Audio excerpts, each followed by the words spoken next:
Welcome to H Pro with M K. आज की class में हम पढ़ेंगे अबाउट द डिसइंफेक्शन। और ये जो टॉपिक है ये टॉपिक भी स्टरलाइजेशन के अंडर में ही आता है। स्टरलाइजेशन के डिफरेंट मेथड्स होते हैं, जैसे कि physical method of sterilisation, chemical method of sterilisation, gas method of sterilisation and plasma method of sterilisation. Physical method of sterilisation हम कवर कर चुके हैं। अगर आप ये टॉपिक पढ़ना चाहते हो इसका लिंक नीचे डिस्क्रिप्शन में अवेलेबल है। केमिकल स्टरलाइजेशन ऑफ मेथड ये हमारा आज का टॉपिक है, जिसको हम डिसइंफेक्शन भी बोलते हैं। तो डिसइंफेक्शन बेसिकली क्या होता है? डिसइंफेक्शन एक प्रोसेस है, TION मींस प्रोसेस। ये एक प्रोसेस है। किसका प्रोसेस है ये? डिसइंफेक्ट करने का। डिसइंफेक्ट से हम क्या करते हैं? माइक्रो ऑर्गेनिजम्स को किल करते हैं या फिर उनको रिमूव करते हैं। ऑफ कोर्स अगर हमें इनको रिमूव करना है तो किल करने से वो ऑटोमेटिकली रिमूव हो जाएंगे। तो डिसइंफेक्शन में माइक्रो ऑर्गेनिजम्स को रिमूव किया जाता है किसी भी सरफेस से या किसी भी ऑब्जेक्ट से। तो इस प्रोसेस को हम क्या बोलते हैं? डिसइंफेक्शन। बट ध्यान रखना, डिसइंफेक्शन कभी भी बैक्टीरियल या माइक्रोबियल स्पोर्स को किल नहीं करता। एंड जो केमिकल्स हम यहाँ पे माइक्रोब्स को किल करने के लिए यूज करते हैं उन केमिकल्स को हम बोलते हैं disinfectant. I hope disinfection and disinfectant का मीनिंग क्लियर होगा। तो डिसइंफेक्शन एक प्रोसेस है किल करने का, एंड डिसइंफेक्टेंट एक केमिकल है जिसको हम यूज करते हैं to kill the microbes. Next आता है प्रॉपर्टीज। जो भी डिसइंफेक्टेंट आप यूज कर रहे हो उनके पास ये सभी प्रॉपर्टीज होनी चाहिए। फर्स्ट है हमारे पास वाइड स्पेक्ट्रम ऑफ एक्टिविटी। जो भी डिसइंफेक्टेंट है वो सभी फॉर्म्स ऑफ माइक्रो ऑर्गेनिज्म को किल करना चाहिए rather than any one. Second है हाई पेनिट्रेशन पावर। जो भी डिसइंफेक्टेंट आप यूज कर रहे हैं उसकी जो पेनिट्रेशन पावर है किसी भी ऑब्जेक्ट में पेनिट्रेट करने की बहुत ज्यादा हाई होनी चाहिए, बिकॉज जितनी ज्यादा हाई होगी उतनी ही जल्दी कोई भी माइक्रोब जिसको आप किल करना चाहते हो वो इजिली किल हो जाएगा।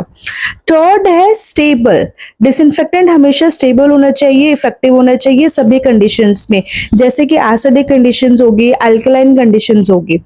फोर्थ आता है नॉन इरिटेटेबल और non irritation and non toxic. उसको यूज करने से हमारी स्किन पे कोई इरिटेशन नहीं होनी चाहिए एंड वो टॉक्सिक भी नहीं होना चाहिए। नेक्स्ट है इजीली अवेलेबल। अगर कोई डिसइंफेक्टेंट इजीली अवेलेबल होगा और चीप होगा, सस्ता होगा, तो आप उसको इजीली यूज कर पाएंगे। नेक्स्ट है हाई शेल्फ लाइफ। उसका जो शेल्फ लाइफ है, जो उसके रखने का टाइम है, ड्यूरेशन है, वो हमेशा हाई होना चाहिए, मतलब उसकी एक्सपायरी डेट ज्यादा होनी चाहिए। So next we have different methods of disinfection. First है high level of disinfection. High level of disinfection को HLD मेथड भी बोलते हैं। इसमें क्या होता है, जो हमारे पास माइक्रो ऑर्गेनिजम्स है जो किसी भी ऑब्जेक्ट पे प्रेजेंट है उनका कंप्लीट एलिमिनेशन हो जाता है, मतलब उनका कंप्लीट रिमूवल हो जाता है, उनको कंप्लीटली किल कर दिया जाता है। बट एज यूजुअल ये भी स्पोर्स को किल नहीं करता। तो बेसिकली ये कुछ ऐसे सर्जिकल इंस्ट्रूमेंट्स के लिए यूज होता है जिसमें कोई प्लास्टिक का कंपोनेंट प्रेजेंट हो, बिकॉज ये प्लास्टिक के component, normal plastic high heat को रेजिस्ट नहीं कर पाते हैं, जैसे कि ऑटोक्लेव। तो यहाँ पे कौन से डिसइंफेक्टेंट यूज किए जाते हैं, जैसे कि ग्लूटर एल्डिहाइड हमारे पास हो गया या फिर हाइड्रोजन पेरोक्साइड। ये दोनों क्या है? High level of disinfection. So next we have the intermediate level of disinfection. ये एक ऐसा मेथड है डिसइंफेक्शन का जहां पे माइक्रो ऑर्गेनिजम्स को किल करने का लेवल होता है, इट इज मॉडरेट लेवल होता है, मतलब 50% चांसेस होते हैं माइक्रो ऑर्गेनिजम्स को रिमूव करने के लिए, किल करने के लिए। एज यूजुअल ये भी स्पोर्स को किल नहीं करता। तो किसके लिए यूज किया जाता है, कैसे इंस्ट्रूमेंट्स के लिए यूज किया जाता है? फॉर एग्जाम्पल हमारे पास यहाँ पे आ गया लेरेंगोस्कोप्स, है ना। जो लेरेंगोस्कोप्स होते हैं अगर उसकी आपने डिसइंफेक्शन करनी है तो इंटरमीडिएट लेवल ऑफ डिसइंफेक्शन को यूज किया जाता है। कौन से डिसइंफेक्टेंट यहाँ पे यूज होते हैं? फॉर एग्जाम्पल अल्कोहल्स को यहाँ पे यूज किया जाता है। इनके अलावा अगर कोई फिनोलिक कंपाउंड है उनको भी आप यहाँ पे यूज कर सकते हो। सो थर्ड मेथड है आपके पास लो लेवल ऑफ डिसइंफेक्शन। इस मेथड में माइक्रो ऑर्गेनिजम्स को किल करने का जो लेवल होता है वो बहुत ही ज़्यादा पुअर होता है, बहुत ही ज़्यादा लो होता है। कहाँ से माइक्रो ऑर्गेनिजम्स को रिमूव किया जाता है? For example stethoscopes. क्लियर? और इसके एग्जाम्पल, इस डिसइंफेक्टेंट के एग्जाम्पल क्या है? Soaps. So these all are the different methods of disinfection. So first one is the alcohol. Alcohol क्या करते हैं? माइक्रो ऑर्गेनिजम्स के जो सेल्स होते हैं उन सेल्स को डिहाइड्रेट कर देता है। मतलब ये हमारे पास यहाँ पे एक माइक्रो ऑर्गेनिज्म का सेल है, फॉर एग्जांपल बैक्टीरियल सेल है, इसके अंदर वाटर कंटेंट प्रेजेंट है, तो अल्कोहल इस वाटर कंटेंट को क्या कर देगा? इवापोरेट कर देगा, जिससे बैक्टीरियल सेल श्रिंक हो जाएगा एंड इसकी डेथ हो जाएगी। सेकेंड, ये क्या करता है? Disruption of cell membrane.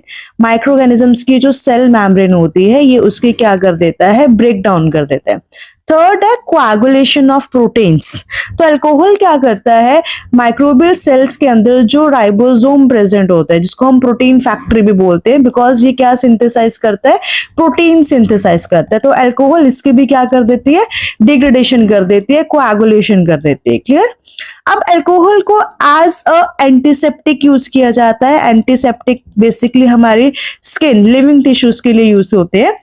इसको जब हम यूज करते हैं तो इसकी जो कॉन्सेंट्रेशन होती है इट इज 60 to 70%। और कैसे डाइल्यूट किया जाता है? वाटर के साथ डाइल्यूट किया जाता है।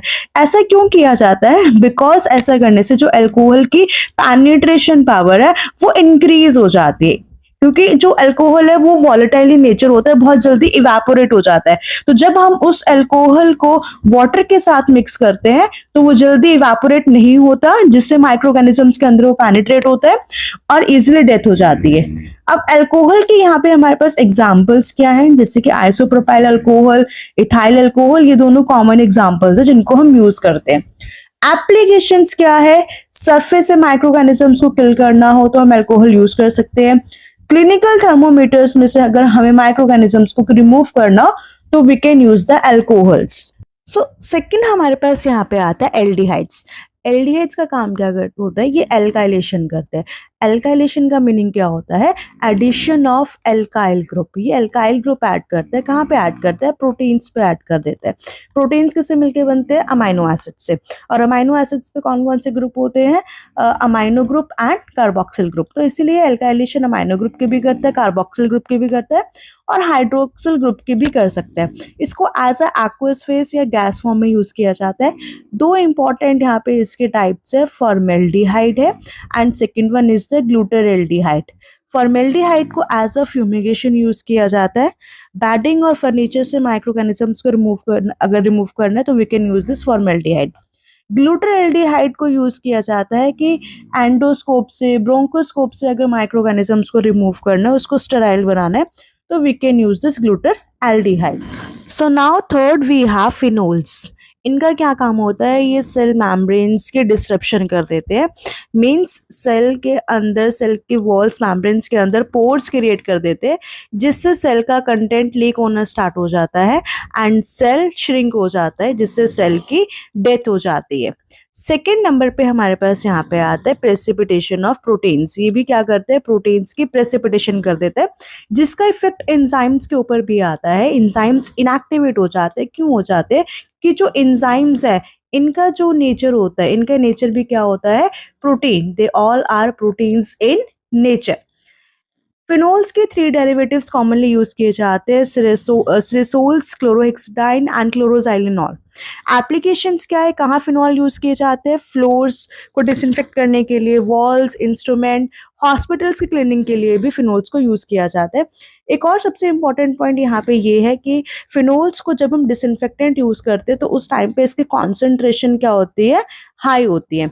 अगर हम इसको एज अ एंटीसेप्टिक यूज करते हैं, जो कि बहुत रेयर के सिनेरियो में यूज किया जाता है, बट उस टाइम पे इसकी जो कॉन्सेंट्रेशन होती है वो लो होती है। So next fourth one we have halogens.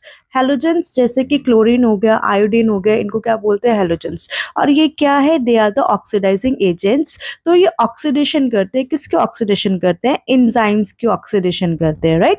इनका यूज कहाँ किया जाता है, कैसे किया जाता है, एज अ टिनक्चर ऑफ आयोडीन, जिसको एंटीसेप्टिक के तौर पे यूज किया जाता है।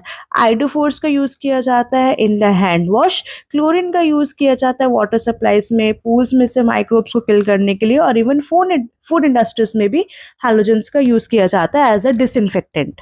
So next fifth one we have the dyes. तो जो डाइज होते हैं किस पे एक्ट करती है, न्यूक्लिक एसिड्स पे एक्ट करते हैं, पेप्टिडोग्लाइकन सिंथेसिस पे एक्ट करते हैं, जिससे माइक्रो ऑर्गेनिजम्स की डेथ हो जाती है। पेप्टिडोग्लाइकन यहाँ पे क्या होता है, बैक्टीरिया की सेल वॉल जिससे मिलके बनती है उसे हम पेप्टिडोग्लाइकन कहते हैं। उसके सिंथेसिस को ये रोक देता है, इनहिबिट कर देता है। टू टाइप के डाइज यूज होते हैं, एनिलीन एंड एक्रिडेन। एनिलीन में crystal wallet, malachite green and brilliant green का यूज किया जाता है, और इनको हम सिलेक्टिव मीडिया में यूज करते हैं। एक्रिडेन में हमारे पास आता है एक्रीफ्लेविन एंड प्रोफ्लेविन, जिनको हम एज अ एंटीसेप्टिक यूज करते हैं, मतलब बर्न्स को ट्रीट करने के लिए उनके ऊपर अप्लाई करते हैं, टॉपिकली जो स्किन के ऊपर अप्लाई किया जाता है। So these are the dyes. Another oxidizing agents we have hydrogen peroxide. ये हाइड्रोजन पेरोक्साइड क्या करता है, हाइड्रोक्सिल फ्री रेडिकल को प्रोड्यूस करते हैं, जो प्रोटीन्स और डीएनए को डैमेज करना स्टार्ट कर देते हैं। इसलिए इनको एज अ स्किन डिसइंफेक्टेंट भी यूज किया जाता है, because they are safe to use. और वेंटिलेटर्स को डिकंटामिनेट करने के लिए भी ऑक्सीडाइजिंग एजेंट हाइड्रोजन पेरोक्साइड का यूज किया जाता है। So last we have the surface agents, जिनको हम सर्फेक्टेंट्स भी बोलते हैं। क्लियर, ये अनायनिक हो सकते हैं, कटायनिक हो सकते हैं, और मे बी बोथ, जिनको एम्फोटेरिक सब्सटेंस बोला जाता है। अनायनिक के एग्जांपल हमारे पास सोप्स एंड डिटर्जेंट्स है। कटायनिक के एग्जांपल हमारे पास होते हैं, दैट इज सेट्रीमाइड। क्लियर, ये क्या होते हैं, they both are the anti microbial agents. ये माइक्रो ऑर्गेनिजम्स की जो सेल मेम्ब्रेन में फॉस्फेट ग्रुप होता है उसके ऊपर एक्ट करते हैं, जिससे उनको सेल के अंदर एंट्री मिल जाती है, और वहां पर जाकर ये प्रोटीन्स को डिनेचर करने, डिस्ट्रॉय करना स्टार्ट कर देते हैं।